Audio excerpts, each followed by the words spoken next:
Good morning, good evening, good afternoon to everyone who is watching and sharing these moments of the celebration of the 160th anniversary of the Medium's book. I am Kirsten DeMello from the United States, and I'll also be your MC for today, this evening, or whatever time zone you're in. So sit back, relax, and try to enjoy. And we are super grateful for everyone's virtual presence here today and the presentations to be shown here today. And just a few things. This event is promoted by the International Spiritist Council, is being represented by several countries affiliated to this organization and committed to the spread of Spiritism throughout the world. On behalf of the International Spiritist Council, we invite you to watch an introductory video about our honored guest, the Medium's book. Live event 160th anniversary of the Medium's book. The Medium's book by Allan Kardec was published in Paris on January 15, 1861. It is one of the 5 books that compose the Spiritist codification. This year, we celebrate its 160th anniversary. The Medium's book contains the special instruction of the spirits on the theory of all kinds of manifestations, the means of communicating with the invisible world, the development of mediumship, and the challenges encountered in the practice of Spiritism. Let's celebrate this important date, reviewing the backbone of the Medium's book and reflecting on the importance of using mediumship as a tool for our spiritual evolution. The International Spiritist Council presents this special event with the participation of several countries and in 6 languages, representing the importance of these teachings to the whole world.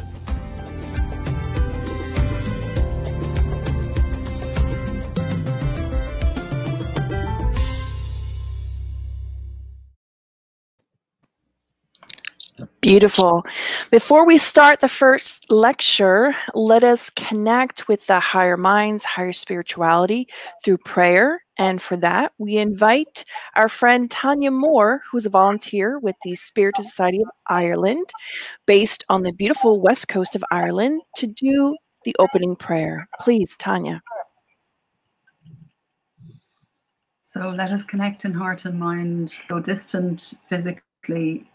Let us come closer spiritually, mentally, and connect to those in spirit who guide us and who are overseeing the event, and pray for their inspiration for the speakers, to enlighten the minds of those of us who are listening, so that we all gain from the work and studies done, but most of all from the extraordinary work of the spirits and of Allan Kardec.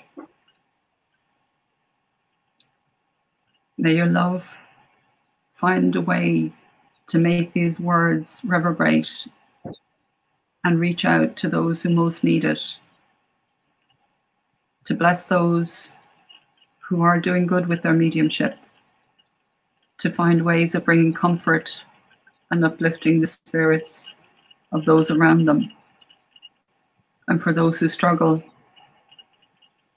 God, may your love find a way of passing on the guidance, the support, and the teachings, so as to help all of us to understand better how to use this instrument increasingly for good, until someday it may be exclusively for good.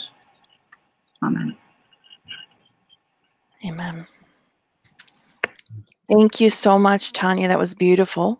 Now, we are happy to introduce Peter Hayes from the United States. Peter is the president of the Spiritist Group of Love and Light in Newark, New Jersey. He's a very active worker in the Spiritist movement, and Peter has been a great collaborator to the United States Spiritist Federation. He will be presenting the first talk entitled The Backbone of the Medium's Book. Peter, please, we are excited to hear you. Thank you, Kirsten. Thank you very much for having me. It is an honor. The Medium's book, the backbone of the Medium's book. This weekend happens to be, we're celebrating Passover. The Seder dinner in Passover, the Seder means order. And Passover celebrates the liberation that led to the search for the Promised Land. Well, in some ways, the Medium's book is a kind of search, if you will, for our spiritual progress, which is also kind of a search for the Promised Land. I'm going to go through the entire structure of the Spirit's book in order, and it is a huge subject. And so what I'm really going to be doing is trying to cover as many points as possible, and it's kind of a speed through. So here we go. First, with the introduction of the Spirit's book. The purpose of this book is that it's not an all-purpose recipe for training mediums. Its purpose is to help aid those who already have the gift. It is to help people to know how to communicate with spirits. It is for all who wish to observe spirit phenomena. Now, the Medium's book is over 600 pages long, and that was done on purpose because it's designed for those who see a serious purpose in Spiritism. Kardec points out that a much shorter version would have been a disservice. Another issue was that at the time, frivolous mediums had caused a lot of harm, had created a lot of skepticism about mediumship. So the Medium's book was an attempt to look at mediumship in a very serious and methodical way. It is a practical guide for spirit manifestations. And finally, Kardec advises us that before we read the Medium's book, it's a very good idea to actually read the Spirit's book, the first book in the codification, which is the foundation of the codification. The structure of the Medium's book, well, it's made up of two central parts, part 1 and part 2. Part 1 is only 4 chapters, and it's called Preliminary Observations. Part 2 is 32 chapters, and you can divide it up into 3 sections. Section 1, or A, is 13 chapters, that's spirit phenomena. 2, mediums, that's chapter 14 through 20, and 3, surroundings, chapter 21 through 32. The chapters of the Medium's book are laid out by categorizing different types of spirit phenomena, mediums, different kinds of spirits, etc. And therefore the book is an attempt to be scientific. So let's look at Preliminary Observations, part 1, made up of 4 chapters. It talks about what sort of practices, or what does one have to do to be a good spiritist? What are some of the good practices? Well, first of all, to be a spiritist, one believes in the existence of discarnate spirits. To be a spiritist, one must believe in God. A spiritist must believe in an intelligent principle that's separate from matter. So there's more than just matter interacting and causing things to occur. And that spirits can improve. There's no such thing as a permanent heaven or hell, a subject that's explored in more detail in the book, Heaven and Hell, in the codification. Kardec argues that those who deny spirits exist should prove their existence is impossible. In chapter 2, it is about the extraordinary and the supernatural, and that spirit phenomena is based on this fundamental principle. Every intelligent effect must have an intelligent cause. One hears this a lot. It's sort of a core point that Spiritism makes. And one should understand Spiritism thoroughly before refuting it. And Kardec points out that understanding Spiritism takes months and years, not a few hours. So once again, if one's going to criticize Spiritism, at least take the time and thoroughly understand it first. And the reason I mention that in part because Kardec was attacked a lot in his day, and so often he had to address these kinds of criticisms. And in methodology, Kardec was an educator, by the way, but the Medium's book explores in the chapter of methodology how to approach spirit phenomena. But he also goes through the different levels of those who are skeptics or those who are supporters of Spiritism. But it's interesting in his overall comment in doing that is that he wants to emphasize a few things. That Kardec argues that spirit phenomena is outside the laws of matter, and that the laws of physiology are powerless to explain everything. In chapter 4, there's different theories, and he goes through a list of theories that explain phenomena and spiritist facts. But in doing so, Kardec points out that all these theories that he examines in section part 1 include the ones that deny spirit phenomena. They're based on certain incomplete and badly interpreted observations. Well, this is one of the reasons why the Medium's book was created, because there was a lot of misinformation out there. And so Kardec, with the guide of the spirits, was trying to clarify and deepen our awareness of the invisible world. Now, in part 2 of the Medium's book, which is the vast majority of the Medium's book, it's called Spirit Manifestations, and you can think of it in 3 sections as follows. Section 1, Phenomena. Section 2, all about mediums. And Section 3, Surroundings. And I'm going to go through each section bit by bit. Physical manifestations and turning tables. Well, Section 1 of Part 2 begins by emphasizing spirits really do exist as a fundamental point. And then he starts to focus on physical manifestations and turning tables. And turning tables will always represent the starting point of the Spiritist codification, because it was through the Spiritist phenomena that Kardec began to observe this, and then it led to more information later on. In order for spirit phenomena to occur, a medium is needed, and the qualities and nature of that medium is key to how easily a table is lifted, for example, even a heavy one. Since every intelligent effect has an intelligent cause, it is necessary to recognize when a manifestation reveals an intention behind it. The Medium's book emphasizes that if we are witnessing some kind of manifestation, we'll rule out the obvious. Make sure it's not some natural cause. Don't immediately assume that it's caused by a spirit of some kind. And then Kardec and the Medium's book explains what causes spirit phenomena. Well, this is a general point.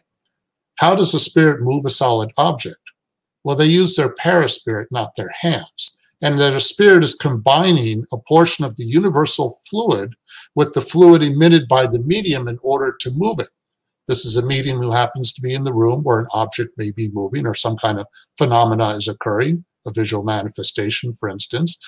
And the medium would not necessarily have any idea that he or she's energy, fluid, if you will, is being interacted with to cause this phenomena to occur. Generally speaking, spirit phenomena, pretty much everything that's described in Section 1 under phenomena, is usually caused by spirits of a lower order. And that doesn't matter if it's physical, audible, visual manifestations, and so forth. And that in most cases, spirits of a higher order do not engage in this activity. Occasionally, there might be an exception. For instance, the spirit we call Spirit of Truth, the one that helped orchestrate the creation of the codification. It is said that the Spirit of Truth needed to get Kardec's attention, and therefore the Spirit of Truth relied upon a physical phenomena to get Kardec to notice, and then that led to an ongoing communication, and then that was no longer necessary. The content and the structure of the Medium's book points out the following. Spiritism began with nonverbal spirit phenomena, but the Spiritist codification became possible because of written communications. Direct communications from spirits, both written and verbal, demonstrate a deeper, more important understanding of our relationship with the physical world. Now, spirit manifestations is part of mediums, or Section 2 of Part 2, Spirit Manifestations, focuses on mediums and the different aspects of mediums. Basic point: every individual who senses the influence of spirits to any degree of intensity is a medium. That would drop a strong hint that everybody, to some extent, has some kind of mediumship, but I'll say more about that in a moment. Mediumship is a natural and mostly a physical gift. People either have it or they don't, essentially. That is overt, ostensive mediumship. But all people have some capacity for mediumship, so it is given freely by God. The fact that mediumship is a natural gift available to pretty much everybody, even if it's just a casual moment of intuition, for instance, it's given freely by God. And this is a very important point that the Medium's book is making. There are a variety of mediums who can experience or help produce the phenomena of physical effects. This includes seeing mediums, hearing mediums, and there are many other varieties as well. But all of them are interacting with the spirit, whether they know it or not. But as Spiritism developed, direct communication with spirits became the core of mediumship. And here's an interesting quote: of all the forms of communication, manual writing is the simplest, most convenient, and especially the most complete. All effort should be made to develop it, for it enables relationships to be established with spirits that are as lasting and regular as those we maintain among ourselves. So really, section 2 of part 2 on mediums is emphasizing this general point in various ways. There's two sort of general types of mediums. Mechanical mediums, that is, a spirit acts directly on the medium's hand. A medium's absolute unawareness characterizes those whom we call passive or mechanical mediums. And this is a valuable approach to mediumship because it does not leave doubt about independent thought. But intuitive mediums are those in which the spirit acts upon the medium's soul, but in this situation, the medium is conscious of what is being written, although it is not a reflection of his or her own thought.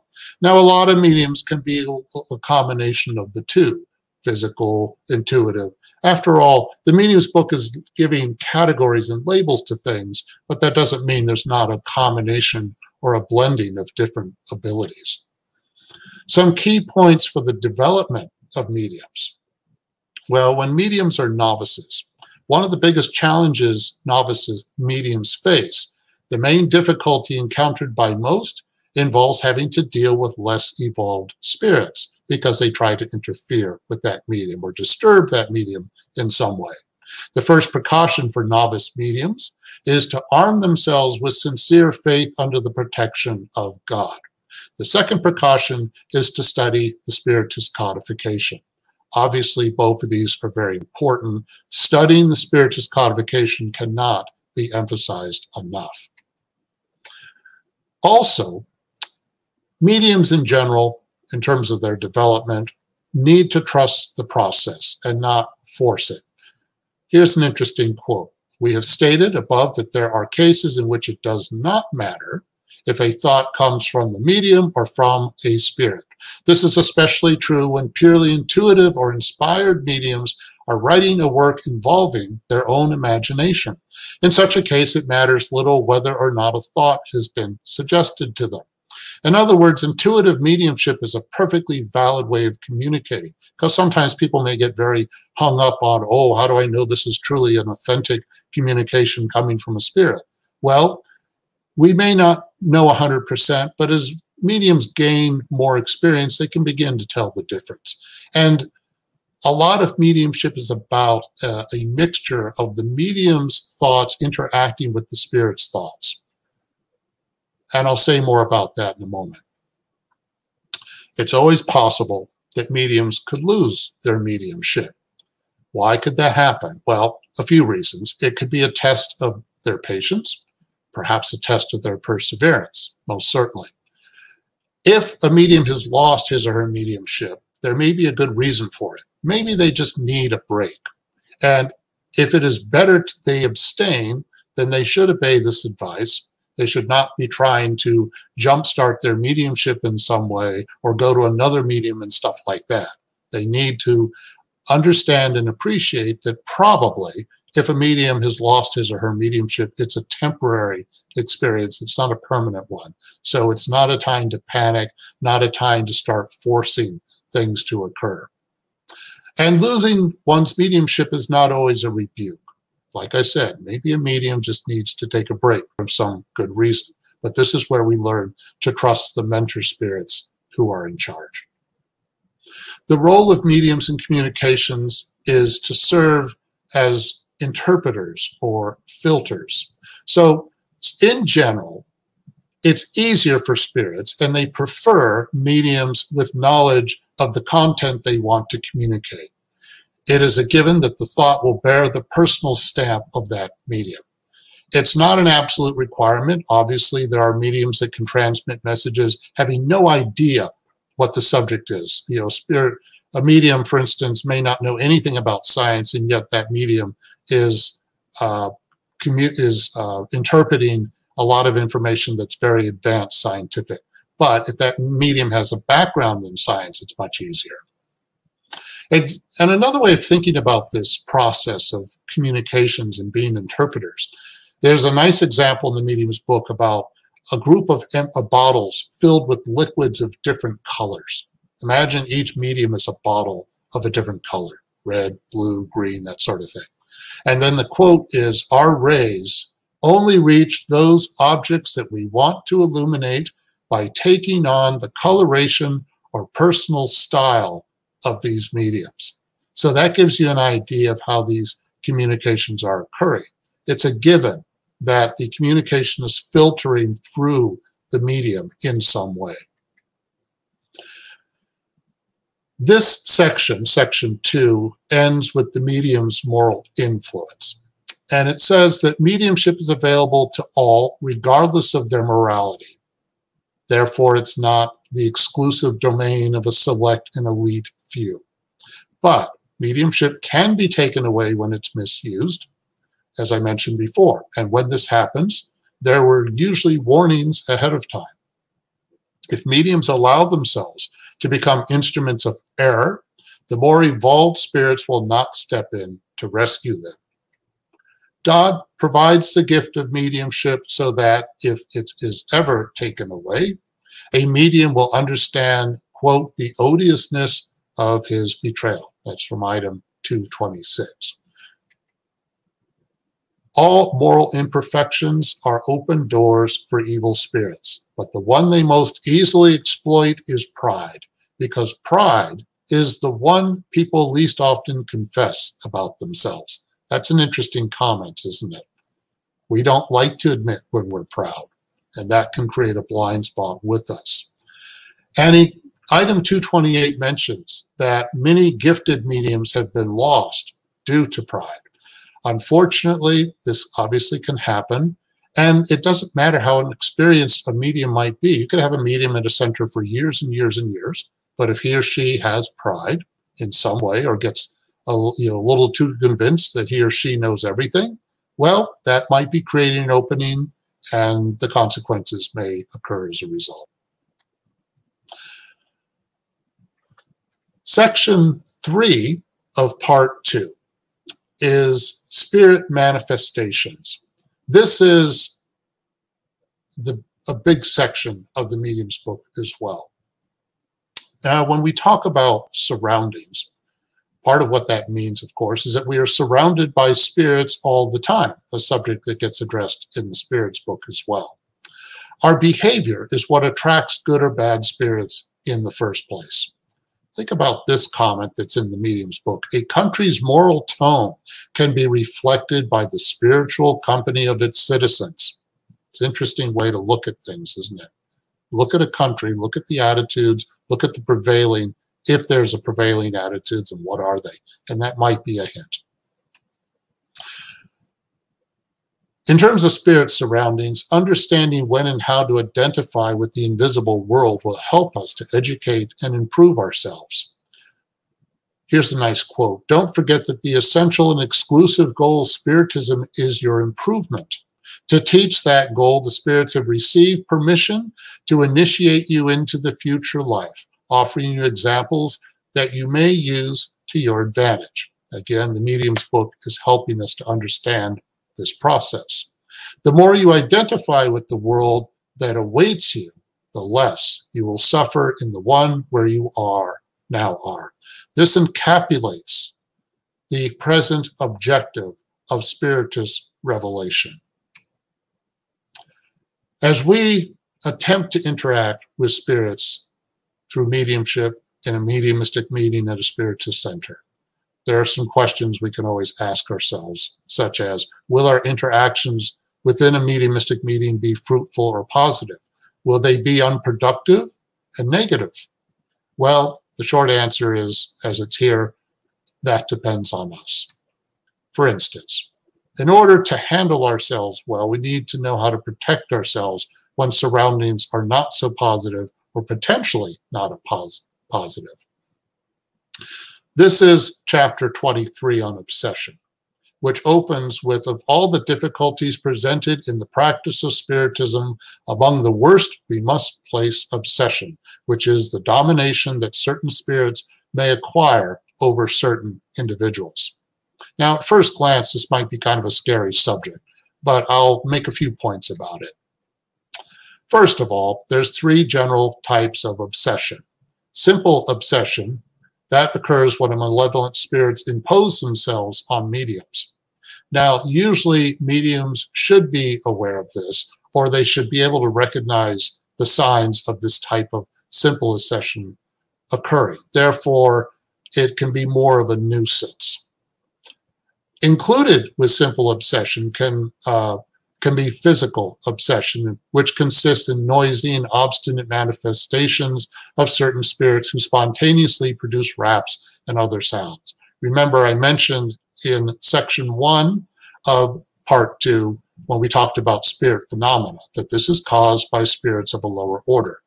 So spirits of a lower order who may be feisty for some reason or other may be causing all kinds of noises that may be happening with a particular medium. So he or she may be attracting this, and therefore it can be signs of simple obsession, which then means that medium has to find ways to work on that.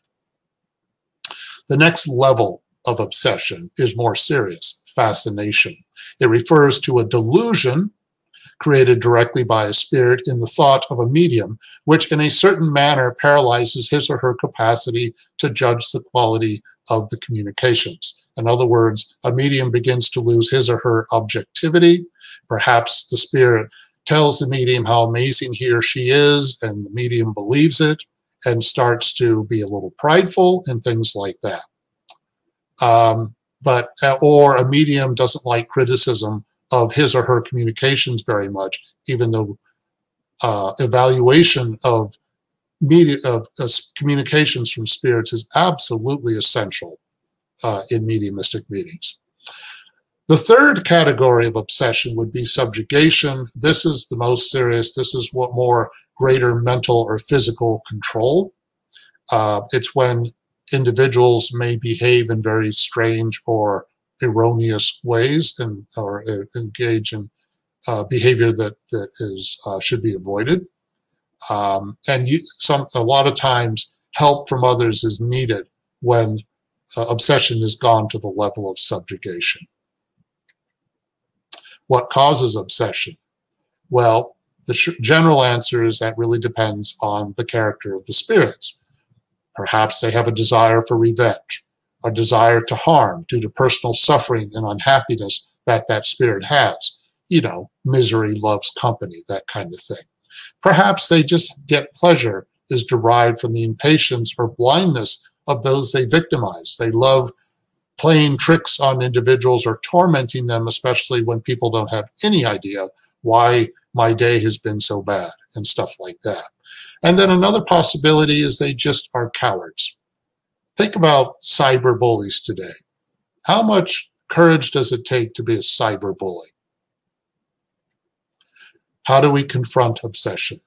Well, The difficulties mediums have with spirits obsessing them, and the difficulty in changing this situation usually has to do with some issue in the medium's personality that attracts that spirit in the first place. This is a key point. It's kind of a basic summary of from item 254, which 7 questions are asked. It's the gist of it.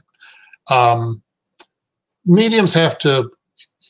We have to know thyself. The whole point of Spiritism is for us to improve ourselves. So the more we work on our personal improvement, the more we're honest about the flaws in our personality, the things we need to work on, then the more we have control over the kind of environment that we begin to attract. We can begin to clean up the environment around us, if you will, if we start attracting better spiritual company. This section of surroundings, section 3 of part 2, does focus on this question of identity. And Kardec emphasizes that this is a controversial subject and therefore this section focuses on what we should and should not worry about when it comes to identifying spirits. First of all, it's difficult to know a spirit's identity with certainty. So in a way, worrying about who the spirit really is not that important. These days, and in terms of mediumistic meetings, these days meetings in a typical Spiritist center, they're run by the mentors of that center, and they're the ones who determine which spirits show up in a meeting to receive help. And one of the things that occurs in mediumistic meetings is we don't go around asking the spirits their name, usually. Very rarely, I would say. It doesn't matter who the spirit is. Here's the main point that the Medium's book makes. We judge the quality and character of a spirit by the language, not a name. We may see impressive names throughout the codification, Paul of Tarsus, St. Augustine, and so forth. Do we know it's really them?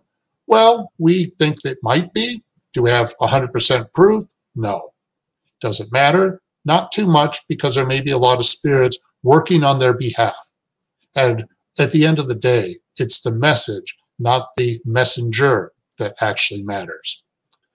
But there are always things to look for in communications. So here, for instance, in item 264, benevolence and kindness are also essential attributes of purified spirits. They do not feed hate toward humans or other spirits. They pity weakness and criticize error, but always with moderation and without bitterness or animosity.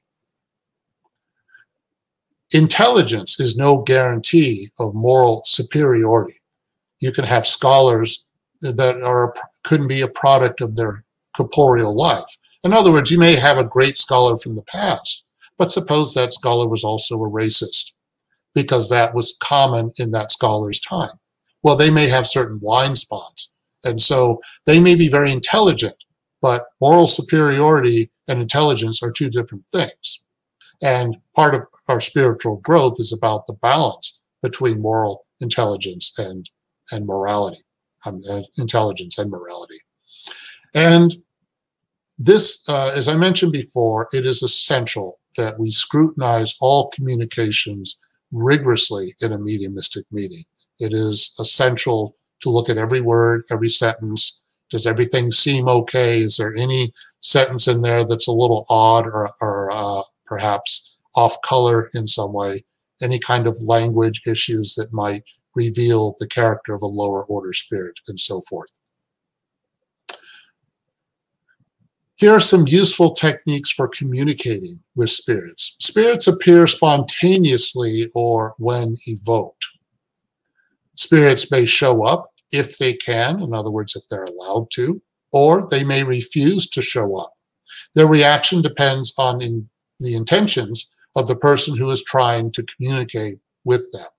So the spirits can read our intentions a lot of times. They can get an idea of what we're really after, and then they can respond accordingly.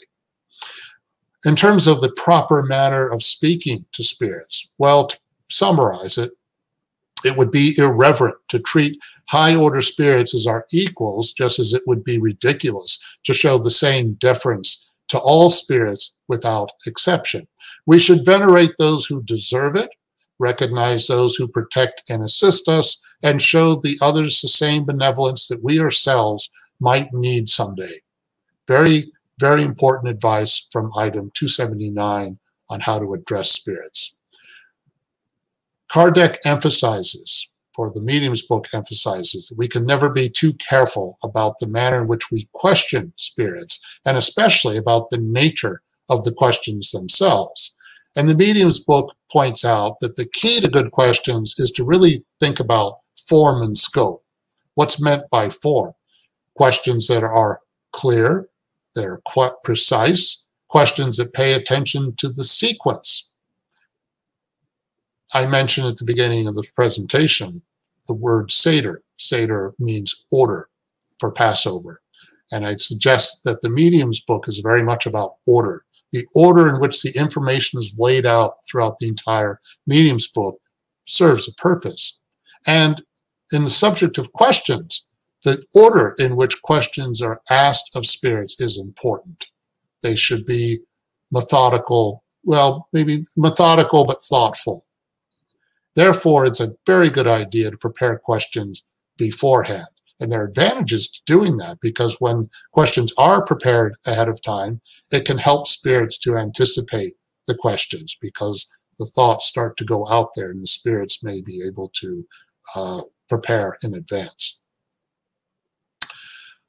Besides form, scope is even more important. We should avoid questions that test the spirit's perspicacity. In other words, that's a fancy word for don't ask questions of spirits in which you're trying to test their knowledge or their astuteness, because it can come across as kind of condescending. Because when we ask questions that are trying to test someone's knowledge, we're basically saying, let's see just how smart you really are, you know, that kind of thing. Questions should be serious and not banal. In other words, they should not be, and they should not meander. They should not be childish. Otherwise, high-order spirits will zero in on these intentions or realize this is not a serious inquiry, and they will withdraw. We should avoid questions about the future and past lives. Obviously, people love to know about this stuff, but here's a couple of important points.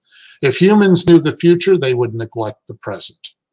There's a comment about where our focus should be, on the here and now, not on the future. Also, the manifestation of spirits is not a means of fortune telling. I'll say a little bit more about that in a moment.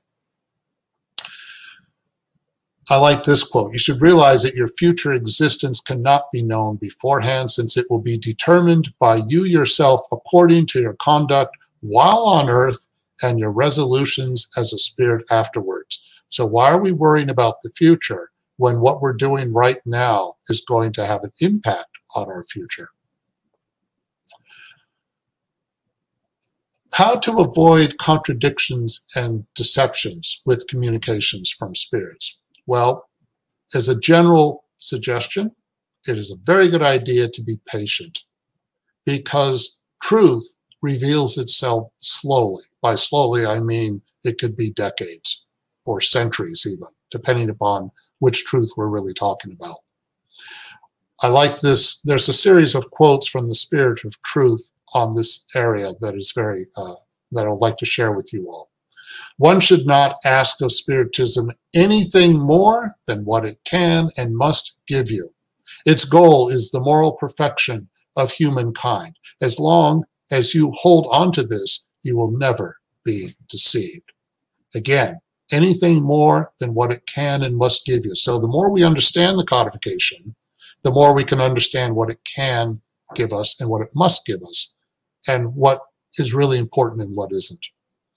Spirit of Truth also said that the spirits have come to teach you and guide you along the path of morality and not the path of fame and fortune, or to attend to your petty passions. So questions that are ego-driven in some way are inviting spirits of a lower order to provide erroneous answers. So they should be avoided. And as the Spirit Truth said, if you see spirits as substitutes for fortune tellers and spellcasters, then you will be deceived. So again, we always have to be mindful about our intentions and what we're really asking for. How do we avoid charlatanism and trickery when getting communications? Well, a general point, Spiritism does not mix money with mediumship. And this is how Spiritists try to practice good ethics. Now, since not all mediums are Spiritists, there are those that believe differently. Charging money is not always bad in every single case. The Medium's book does mention this. But the consequences of charging will depend on a medium's intentions. So at the end of the day, Spiritism never charges for mediumship, and any Spiritist that does is not practicing Spiritism. Does that mean that it's always bad throughout the entire planet in every instance? No. But again, what are the intentions of the medium in charging? And here's a good reason not to charge. Mediumship is granted for practicing the good, and the good spirits withdraw from anyone who intends to transform it into a means for reaching anything contrary to the designs of providence. So what are the designs of providence? As we reflect on that, we have to respect it. Section 3 of Part 2 begins to wrap up with some thoughtful advice about meetings and societies. Now, back in Kardec's time, they often called Spiritist organizations societies. These days, we can just use the word center, but the information in the advice is still applicable. So, about meetings, mainly mediumistic meetings. But you could talk about the environment of a center too. A meeting is a collective being whose qualities and properties are the sum of its members, forming a sort of cluster. And this cluster will be stronger the more homogeneous it is. A group of individuals with the same intent is more effective. And that when a spirit comes into an environment which is completely sympathetic, it feels more at ease. So in a mediumistic meeting, it is up to the participants to be harmonious in their intentions, to have the same goal, and the more they help collectively create a trusting environment, then a spirit will relax in that environment. If thoughts are divergent, however, they cause a collision of disagreeable ideas for the spirit and thus harm the manifestation. So again, if members of a mediumistic meeting want to be successful, they all have to be unified with their intent. And as a general rule of thumb, usually small, intimate gatherings are more effective. After all, if you've got a mediumistic meeting with, let's say 36 people, which would be pretty crazy, imagine 36 people all having the same thought and intention. It wouldn't work. Now about societies, again, Spiritist centers. Larger organizations function better when members truly understand the Spiritist codification. Now that might seem like an obvious comment, but there's understanding the codification, then there's really understanding the codification. And it's very important that we all do our best to thoroughly understand the codification, which is an ongoing process and pretty much does take our entire lifetime, because we're always learning and there's always something new to be discovered. And even more difficult is putting the codification into practice in our daily lives, because that's where the test really is. And so this may sound like an obvious point, but it's not so obvious, and it's essential.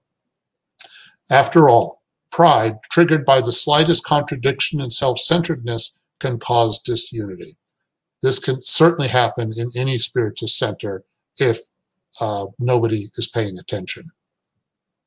I like this comment. This one sort of flies by a little bit as you read, but it's a very important point. Be careful about what holds a meeting together. Now, we can be talking about a mediumistic meeting, but we could also be talking about a Spiritist center as a whole. Nonetheless, the very commitment which links the members of a meeting together creates obstacles to doing so, which is why it is proper to avoid indissoluble commitments. So what does that mean? Well, suppose the Spiritist Center is made up of one or two individuals who are so essential to the operation of that center that if they leave, and people leave centers all the time, they come and they go, if that person leaves, the whole center falls apart. This means that the foundation of that center was kind of shaky to begin with, and perhaps was more of a house of cards. Ideally, a Spiritist Center operates so that its members, hopefully they're all dedicated, but if any of them ever leave or do need to leave, again, it will happen, the center can still operate because the structure of the center is such that there are not these dysfunctional, unhealthy relationships between certain individuals that could cause their departure to be affect everything, and people suddenly are lost when that person's no longer there. So this type of the way a Spiritist Center is put together through the personalities of its members is really, really important to try to work on. Centers, or Spiritist societies, if you will, should avoid rivalries with each other. And by pointing this out, the Medium's book is saying what centers should stand for. And I'd like to share these ideas with you. What good is it to believe in the existence of spirits if such belief does not make one better, kinder, and more accepting of one's fellow beings, and humbler and more patient in adversity? What about this one? It is towards a providential purpose that all serious Spiritist societies should tend, grouping together all those who have the same sentiments. And this is a wonderful quote. We invite all Spiritist societies to participate in this great work. From one end of the world to the other, may they extend the hand of fraternity, and thereby they shall snare evil in the laces of an inextricable web. I'm starting to wrap up, and this last comment, well, one way to think about the effort going on nowadays of more and more Spiritist centers to interact with each other, collaborate, share information, and so forth, is to try to work on, gently and slowly changing the overall moral tone of the planet. Spiritism is not here on a crusade to save the world. It's rather inviting all of us to work on improving ourselves. And the more we do that, that can gradually begin to make positive changes. The last chapter in the Medium's book is called Dissertations by Spirits. And there's one from Chateaubriand who said this 160 years ago. And I'd like to share this with you to close. He mentions, and Chateaubriand, by the way, was a French writer in the late 1700s, early 1800s, kind of a royalist, really defended Catholicism when people were backing away from it, and so forth. He says, communications are opening up in every nation. When the material barriers are finally overcome, political and religious prejudices will rapidly disappear along with moral obstacles that hinder unity. Thereby, the reign of fraternity will be solidly and durably established. Look how sovereigns themselves, impelled by an invisible hand, have already initiated reforms, something unheard of previously. Reforms that start from above are quicker and more lasting than those that start from below by means of force. It's interesting that he said this over 160 years ago. Now, reforms certainly can happen from below, but they don't have to happen by force. And he was talking about a different world of his time. But even so, how much of this, if we adapt it to the modern world, the way in which we are changing through the interaction? Just one example, the way the internet spreads information, encourages democracy, for instance, freedom of thought, and so forth. The Medium's book, to conclude, is a little bit like a tree, because everything I just told you I did it very quickly. And every single thing I touched on could easily be a presentation unto itself. And there are many of them out there on the internet that I would encourage you to explore. And of course, I invite all of you to read the Medium's book for yourself, because there's so much more to it than what I touched on. By being like a tree, the Medium's book has, if you will, several branches, and each one invites much further exploration. And like a tree, the Medium's book is always growing. And so I'd like to thank all of you for listening, and thank you very much. Thank you so much, Peter. That was amazing. It was great pearls of reminders, if you will, contained in the Medium's book that you shared with all of us here today. Great things to take home and think about, and important references for a better knowledge about mediumship and mediumistic development. And now let's turn our attention to mediumship itself and how important it is to know how to make good use of this tool in our lives. Now, there was a slight change. Unfortunately, due to unforeseen circumstances, Sandra Mussi cannot participate today. Instead, we have another special guest, Mr. Jose Mussi, or Joe, former president of the Canadian Spiritist Council, one of the founders of the Toronto Spiritist Society, and currently working as the president of this organization. Joe will be talking about mediumship, tool for regeneration. Please, Joe. Thank you, Kirsten. Welcome to everyone. I'm very pleased to be here today. Unfortunately, Sandra can't be. She sends her regrets. She has a bit of a situation with her eyesight that she needed to rest them. So she is getting better, but I am here today to fill in. Hopefully, I will do a reasonable job in substituting what she had prepared for you. So the theme of this lecture now is around the mediumship as a tool for regeneration. So let me just share my presentation here.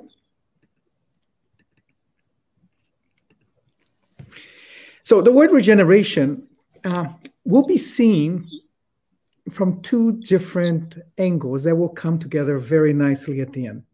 The first is around the regeneration of the medium himself or herself, or themselves.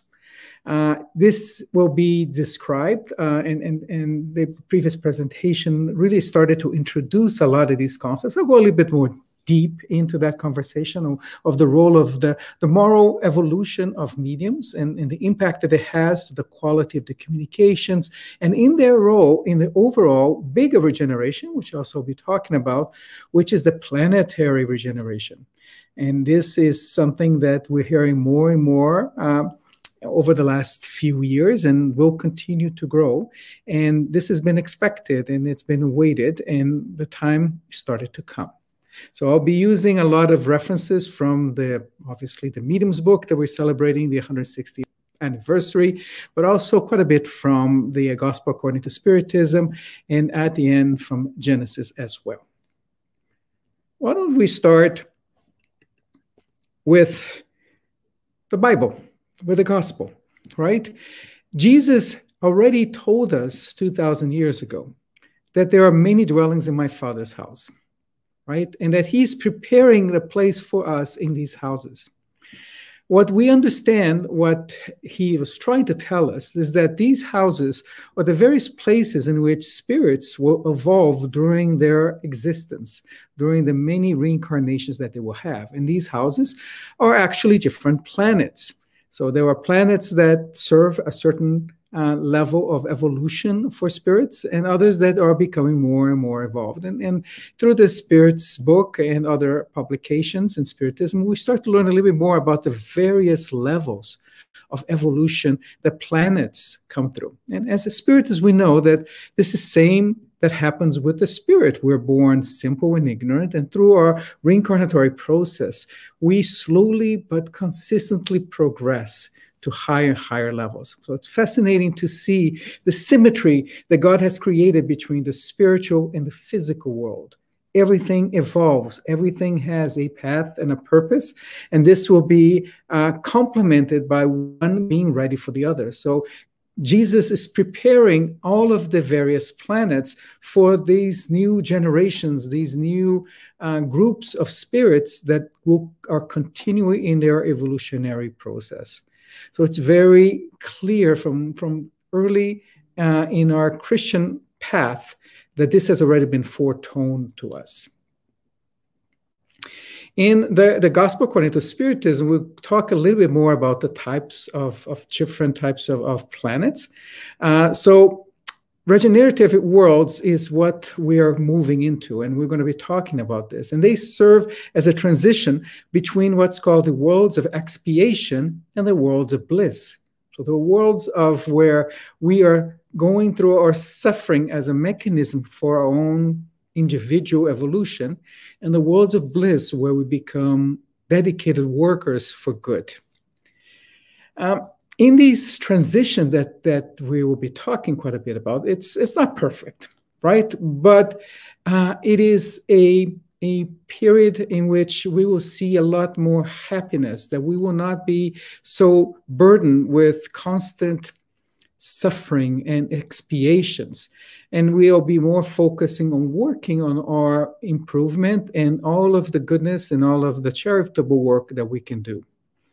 Of course, compared to where we are today, these are very, very happy worlds. One thing that's also important is that these transitions, right, from the world of expiation to this world of regeneration or worlds of bliss, there's not a hard line. There's no kind of ribbon that we cut as we go from one to the other. This is a slow evolutionary transition period.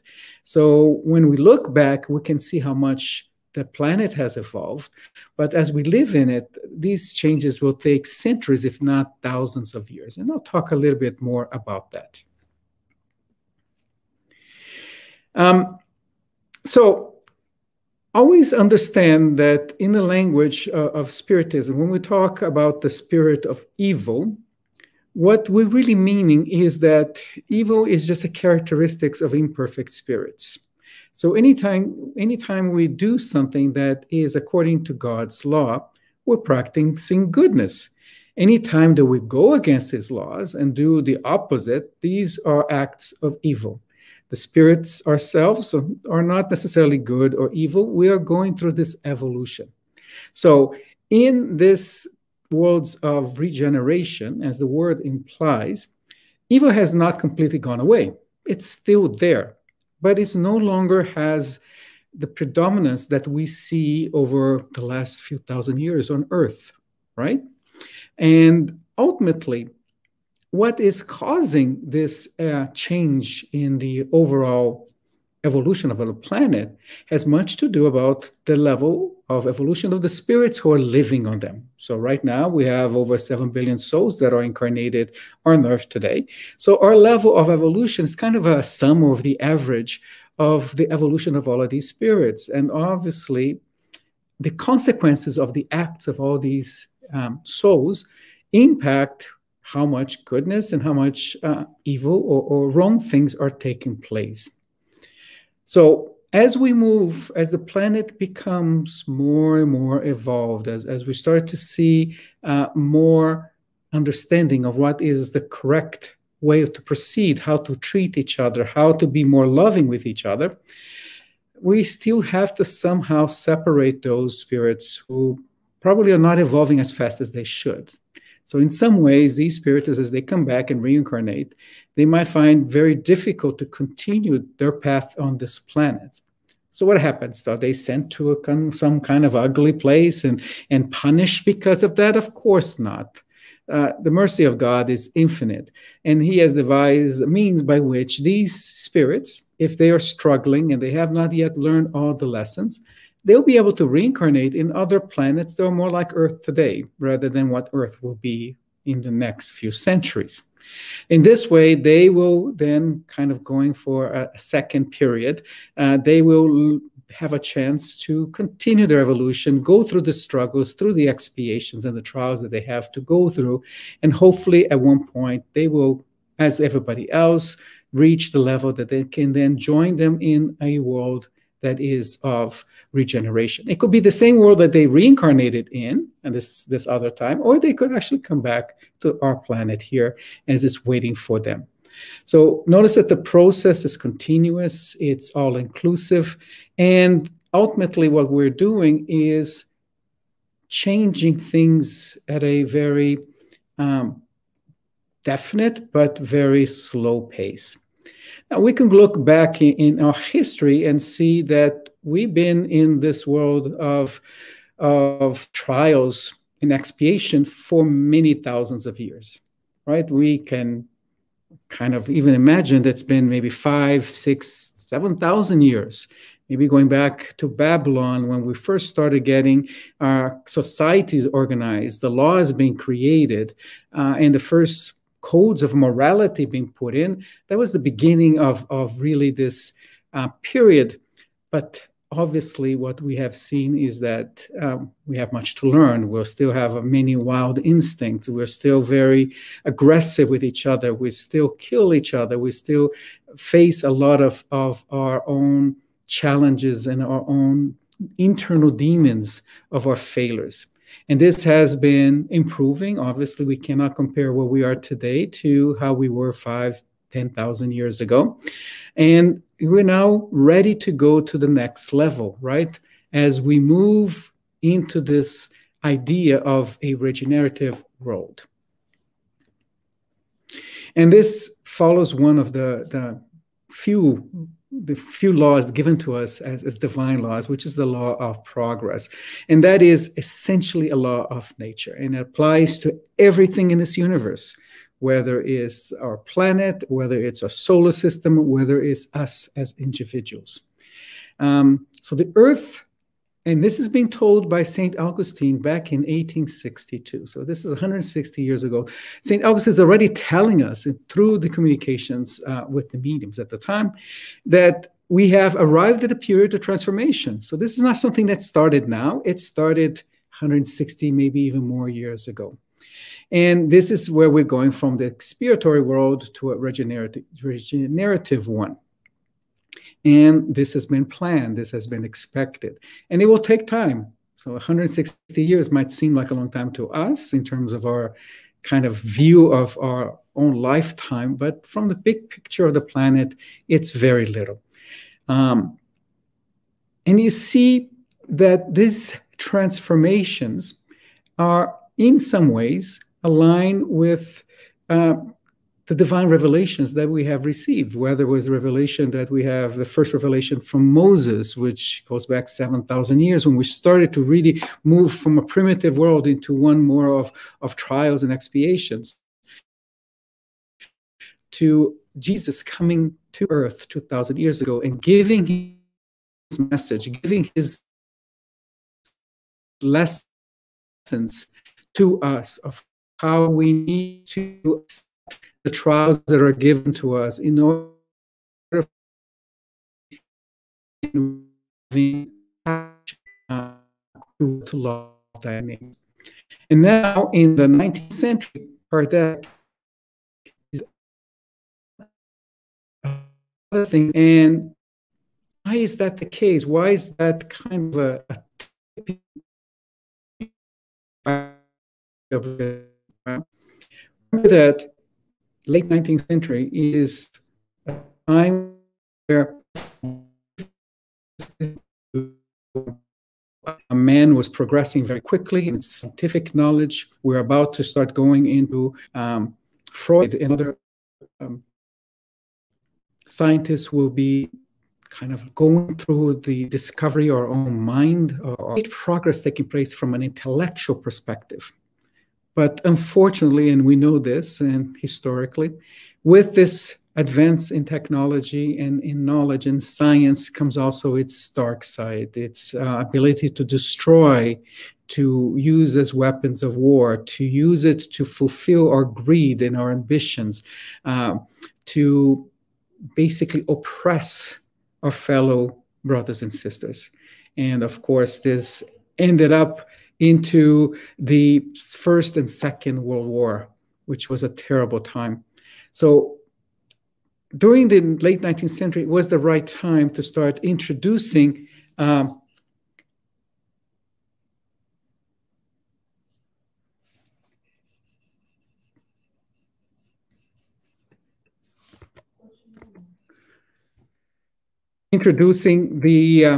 congelado.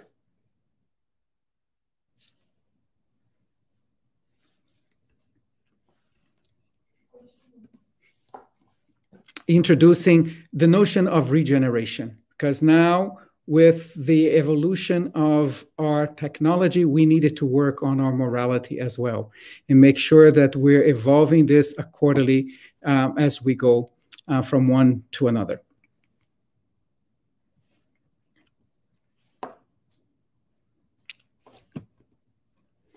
In a recent book published by Divaldo, called No Rumo do Mundo da Regeneração, in the path of the world of regeneration. Divaldo brings us a much new information about what is happening with this evolution of the planet.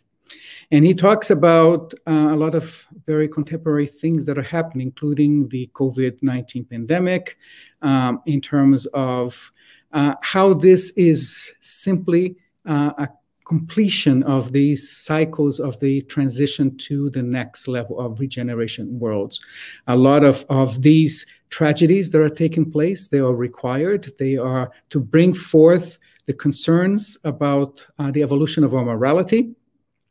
And as such, we should embrace it and we should be prepared for the consequences of our acts and make sure that we are evolving accordingly to make sure that the intellectual and moral development of human beings, as they become sensitive to beauty and reflection, and then with it, we gain a new perception to the so-called paranormal phenomena, those that come from the spirits. And he also tells that with the passing of time, through the increasing exercise of mediumistic faculties, the phenomena will become normal, making this delicate physical sense more exquisite and transcendental. Increasingly, we find that spiritual energy carries all the values that make up animal life, and especially that of humans. So he's setting up the stage for the next part of this lecture in the sense that he is kind of letting us know that the phenomenon of mediumship, of these faculties, are going to go to a hyperdrive now. They're going to become more normal, more predominant. And they will be used as part of this regeneration process as we move forward. This will bring me now to talk a little bit about what are the mediums. And we heard in the previous part of the lecture, Peter was explaining this quite well. I'll just go through some of these details just to set the stage of how this then, in terms of the moral evolution of the current mediums, are going to set the stage for what's going to happen over the next generations of mediums. So we heard that the faculty of mediumship is inherent to all humankind, right? So everyone, to a certain extent, is a degree, is a medium. Now, that doesn't tell us everything, right? Because as I use it as an example, I know how to run. I can run a little bit, but nobody will ever call me a runner. So runners are those who have expert qualities and are very talented and have trained to become excellent in what they do. The same is true with mediumship and mediums. So for the purpose of this lecture, and of course, following what Kardec himself used during the creation of the Medium's book, the term medium will be kind of used mostly to focus on those individuals who have demonstrated this ability quite clearly through ostensive mediums, through ability to do psychography and other types of phenomena. So these are the mediums that we're going to be discussing. And these are, I would call them the frontline workers of this process of regeneration that we're experiencing right now. Now, to understand this is we must focus on what do mediums have to become in order to be good workers, frontline workers, right? And Kardec already tells us that mediumship is not an art, it's not a talent, is a capability that's given to God to us, and basically making the medium capable of clear communications or interactions with spirits.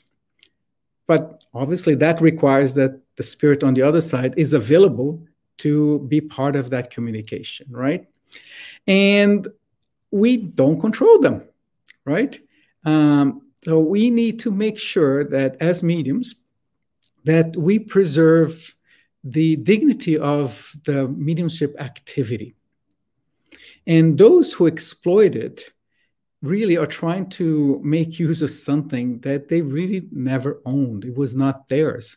It was just half of the equation of how this would take place. Which brings us to the point that often causes a lot of unfortunate consequences in terms of, should mediums be proud of the work they produce with the communication with spirits? Well, pride is a very difficult sentiment. It might represent kind of be happy that you're doing good work, but most often it is shown in its most negative characteristic, right? And we know that pride is almost always aroused in the mediums by those who surround them. Not surprising, because if we look at this capability of mediumship throughout the centuries and the millenniums, they were actually surrounded by a lot of mysticism and rituals and other things that usually the person who was the medium would surround themselves with all of this particular glory or specialty. They were deemed to be very special, and they wanted to be very special, and they were veneered as special emissaries of God. Well, we know that that's not the case. But it's still very easy for us, our spirits who lived in those periods, to fall in the same trap and try to shower the medium with unnecessary enthusiasm and make them try to feel that they're superior, that they're better than anybody else, and that they're special because they have this capability.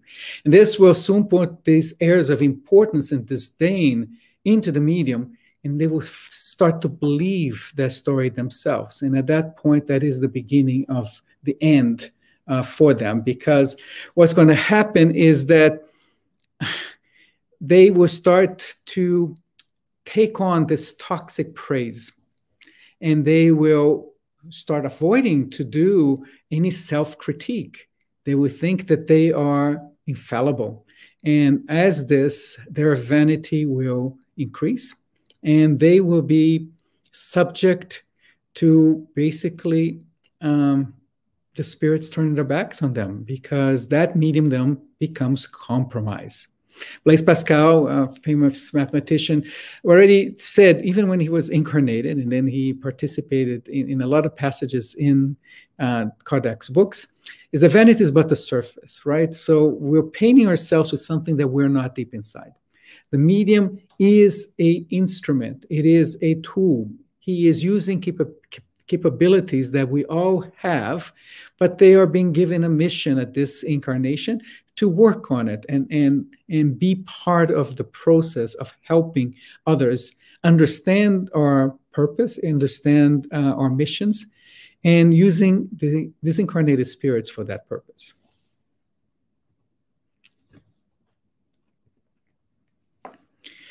And so here begs the question that Kardec asks is then the development of mediumship related to the moral level or progress of the mediums themselves? So what he's asking is, to be a medium, to be given this ostensive ability, do you need to be highly moral perfect? Well, first of all, nobody is perfect. And secondly, if the spirits were going to wait to have a lot of peoples with high levels of moralities, they wouldn't have a lot of mediums to work with.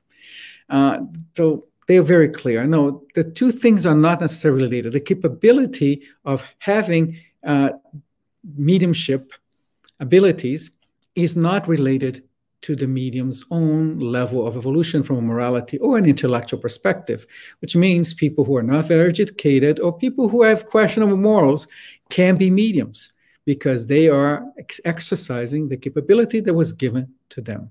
But most importantly now, it is how they apply their morality that's going to influence or impact how much good or bad their communications can cause to themselves and to others.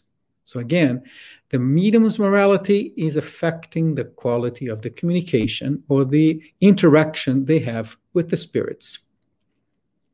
So pride has led to many, many very good mediums to have been taken off the righteous path. And that's been most unfortunate because some of them were quite special. They had very special gifts. But soon, as we described, they were showered with praise and glories, and suddenly they started to present communications, messages that did not really belong or up to what they had doing before.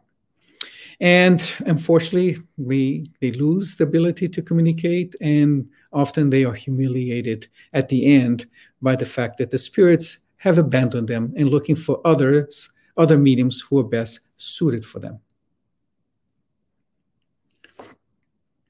So the other thing is that the mediums must understand that the communications that they're passing is not their responsibility, right? If they are criticized, the medium must look inside to see, is there something inside them that's causing to bring to them spirits that are not the best ones, that are not giving them the best messages. But don't be offended that it's not they who are actually creating the message, they are just repeating them. So what they need to do is to make sure that they continue into this moral evolution of themselves in order that their qualities improve and they will be attracted to better and more advanced spirits. And then the communications, the messages, and the work that they do will be elevated accordingly. So this is how mediums attract good and higher spirits. But among the qualities that one must have are those that Jesus has taught us from even the Sermon of the Mount in terms of being a person of humility, of devotion, selflessness, and complete immoral and material disinterest. So that's why we don't have mediums working as a profession, right? Because then they will be very much linked from a material perspective. They must also have the humility to understand what they are doing, the purpose that they were doing, and not see themselves better or in some way special compared to everyone else. We're all the same. We also all have a role, a mission to perform in this life, and we must never forget that.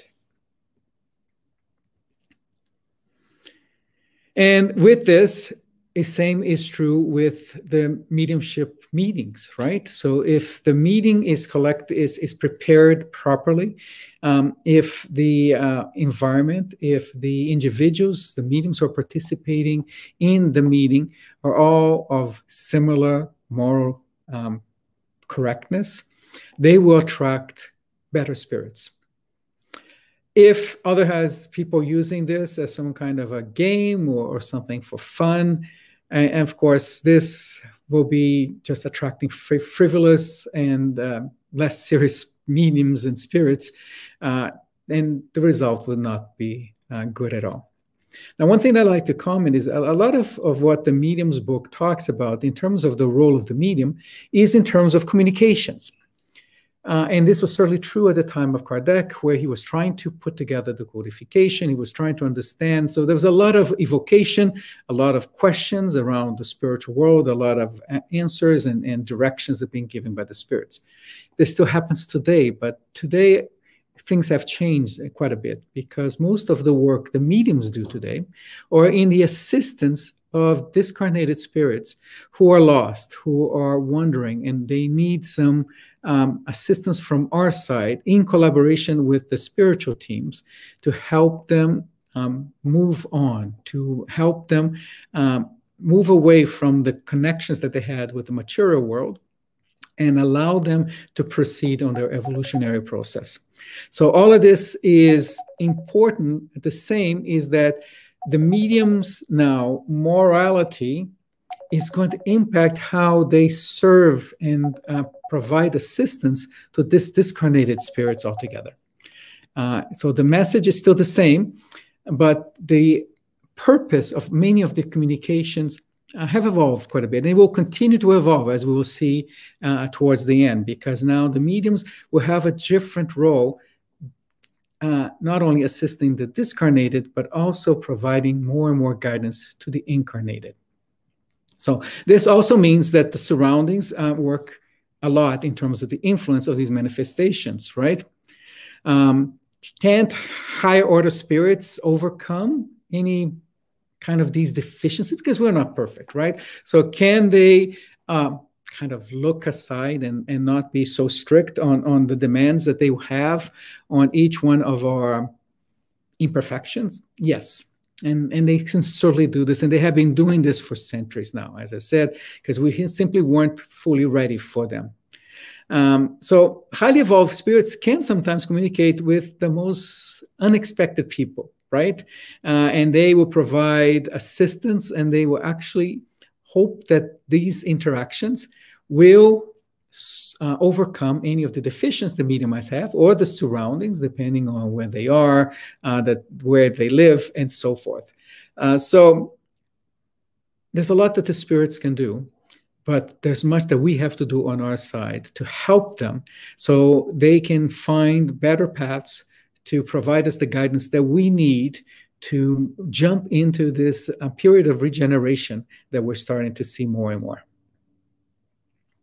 And in that same sense, does the medium's own spirit influence these communications? We are kind of in a bit of a kind of concern that the medium could be influencing too much.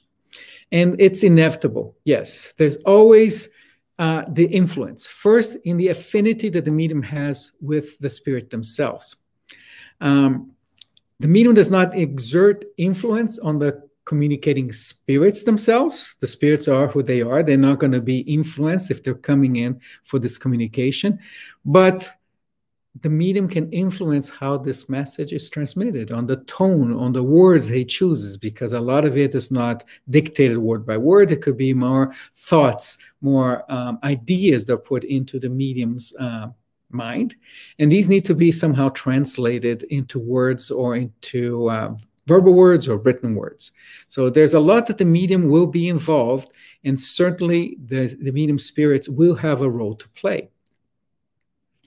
But what they cannot do is to substitute their own personal ideas, their biases, their imagination, right, with what the spirits are trying to do. And how do they do this? Well, it takes a lot of practice, a lot of deep meditation and concentration to make sure that they can fully absorb the message that are coming from the spirits and try not to tint them with their own lenses too much, right? We don't want to hear what the medium thinks. We want to hear what the spirit is trying to say. The medium can provide a little bit of wrapping around that, but we don't want to see the reflection of the personal spirit of the medium. So all of this drives this necessity to make sure that the medium is fully evolving with their responsibilities, that they are maintaining that humility, maintaining that dedication to the work that they do, in order to ensure that they will not be overly influencing what's going to come out of their mouths or out of their hands. So do certain spirits prefer certain mediums? Absolutely, right? They couldn't be otherwise, right? They look for the interpreter who best connects with them. So mediums who are more of moral and intellectual capabilities will attract similar spirits. And this is the same that we experience in our own lives. So we're attracted to people who are like us, who can understand us, who can understand them, who we find some level of affinity, even though we may not agree with them all the time. But we need to have a certain amount of equity between ourselves. And this is what the spirits are doing. So at this point, it becomes very clear that the medium in his journey, because mediumship is not a task, it's a journey. It's a journey of evolution. It's a journey of dedication, a journey of the work that they do. And as I said, both on the communication, but also in the spiritual assistance. And they are pushed, I would say, farther and harder than many of us otherwise would be, because they sense the responsibility of doing so. So, as instruments of the spirits, their responsibilities will grow with the transition that the planet is going to. As we become in this world of regeneration, we need to use the mediums as our guiding lights, as I said, as our first responders, as the ones who will provide us the path to proceed and to educate us. And how should we behave, and how should we ensure that we're following the same evolutionary path? And of course, the qualities that we'll be looking for are ones of goodness, benevolence, simplicity of heart, love for one's neighbors, which Christ has already told us 2,000 years ago, and detachment from material things. What we have to try to shed and move away from are all of those defects, sometimes called sins or evil acts that we do, that are associated with pride, selfishness, envy, jealousy, hate, greed, sensuality, and all of these passions that really keep us too much attached to matter. We're still material beings, and we can't be completely detached from matter, but we can't make them the most important thing to us. It can't be the thing that drives us. All of the other things should take priority, and they should be available to everyone in terms of the assistance that we give them.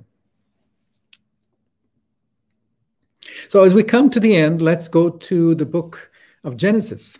I often find that this is an underappreciated book. It has a lot of great gems.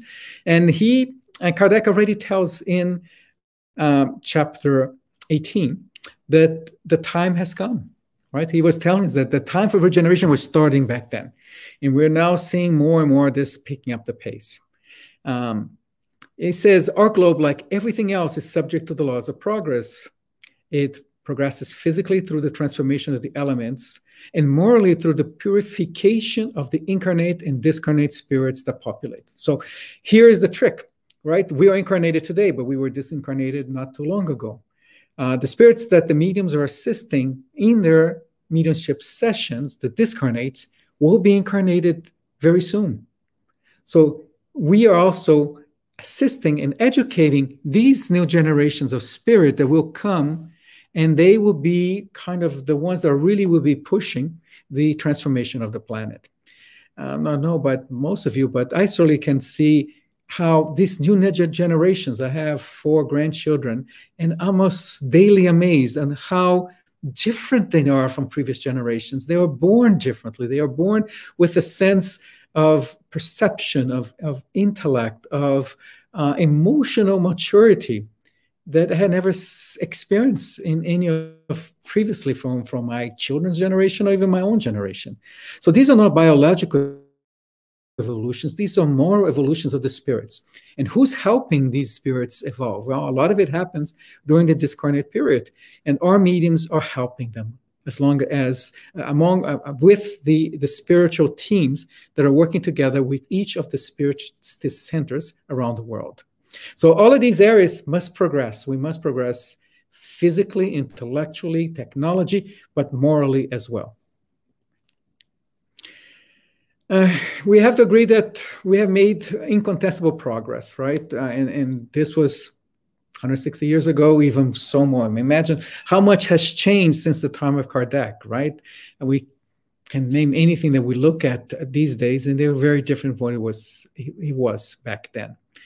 But other areas have not progressed as much, right? That we have evolved, but not as much as we should. We have to make charity, fraternity, and solidarity as the number one of our priorities. And this is not the case today. We're still very focused on material, on technology, on earnings, money. And this has the effect of separating us. So this is the age that we must enter now, the one that we will start prioritizing more of the moral evolution than ever before. And this will not be a partial change, because we've seen partial changes. We know people who have been very charitable. We have seen that overall we have individuals who obviously show this level of evolution. But to really put ourselves in the context of this full regeneration of the planet, this has to be a universal movement in terms of the moral progress. And we're seeing this battle happening today, right?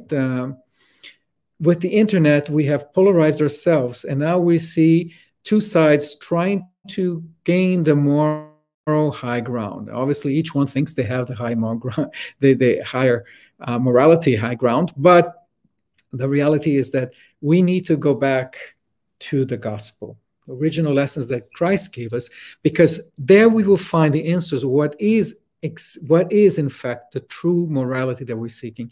And nothing teaches us more than that, than the Sermon on the Mount, right? Matthew 5, which it clearly lays out the priorities that we must make in our lives.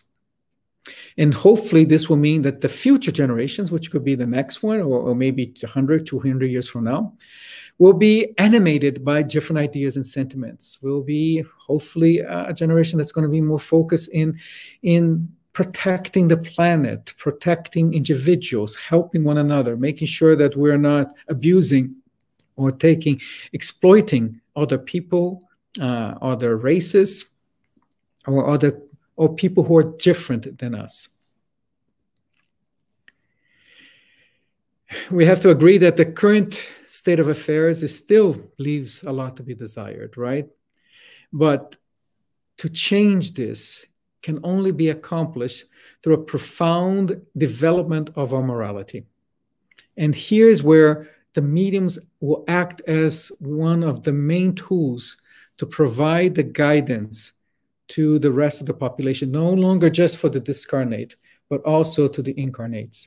Hopefully, as we will see, more and more mediums will be born. So we'll have a greater number of these mediums acting together to achieve this universal transformation that we've been promised. And this will break down the barriers that separate us. Unfortunately, we still have many barriers, whether they're physical barriers, there are walls, there are laws, there are kind of prejudice that separates us from each other. And what we will need to achieve is to start breaking these walls down one by one, and focus on what's called the inarguable eternal truths, the laws that God has given us, and that make sure that they are accepted and practiced by everyone. So in conclusion, the world is transforming. We've been experiencing, and it seems that that transformation is accelerating. The regeneration of humankind, therefore, does not absolutely require spirits to be completely renewed, because we're not yet going through the world of bliss. We're going through a world of regeneration. A modification in their moral outlook is sufficient, but that modification has to be universal, not by 5% of the population, 1% of the population, but by the majority of the population. And this will occur to all of those who are predisposed to do so. And hopefully, as I said, every new generation that is born, this will take a new priority for them. And this will be quite different, as Kardec says, that the effect when it takes place simultaneously among large masses. So it's the scale. It's going to be everywhere, across the world, in all of the countries, and all of the places and the races. And basically, the idea that this evolution of morality will profoundly change people, the races, the very fabric of our society through a kinder, more loving world. Well, this is the end. Thank you, everyone, for listening. It was a pleasure to be here with you. I hope that everybody has enjoyed this series of lectures offered by the International Spiritist Council. Thank you very much. Thank you so much, Mr. Mussi. That was wonderful. Excellent points to reflect on about mediumship and how we as mediums have such a huge responsibility towards this task while we're incarnated. So with much gratitude to all of our speakers in this segment in English, we're going to conclude with our closing prayer. And before, however, we would like to thank everyone who participated in this event yesterday and today. It has been such a special event because it brought together many countries and many Spiritist workers and many friends in several languages from different parts of the world. Talk about unity. And we had the privilege of celebrating together the 160th anniversary of the Medium's book. So let's keep learning more and using the tool of mediumship for the progress of humankind. For us to close not only this segment, but the overall event, we invite Hosanna Batista from Canada to say our closing prayer.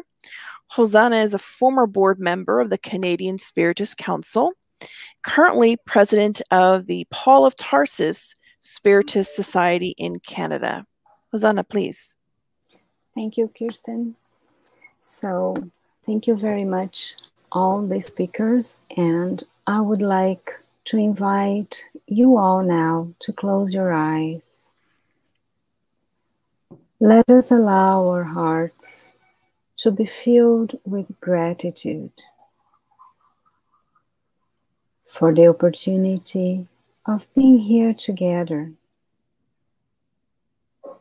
Let us thank the International Spiritist Council for promoting this event that brought together several countries and people speaking 6 different languages, united on the same objective.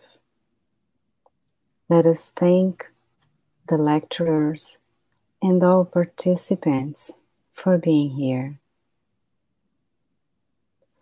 Let us allow this gratitude to fill up our hearts, and let us elevate our thoughts, reaching out to the higher spirits that are here with us, and to Jesus, our guide and model.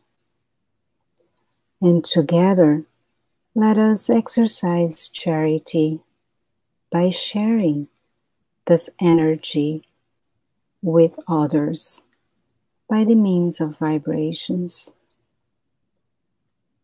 Let us imagine that this beautiful energy is expanding as we vibrate, and it involves the entire planet, all living beings, more specifically, all spirits, incarnated or discarnate.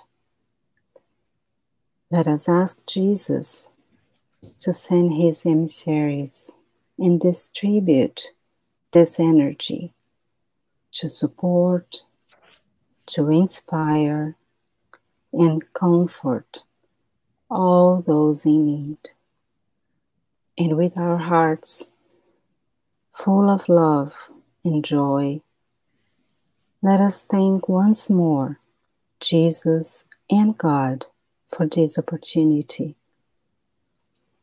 leaving this event encouraged to look for opportunities to morally evolve every day. And so be it.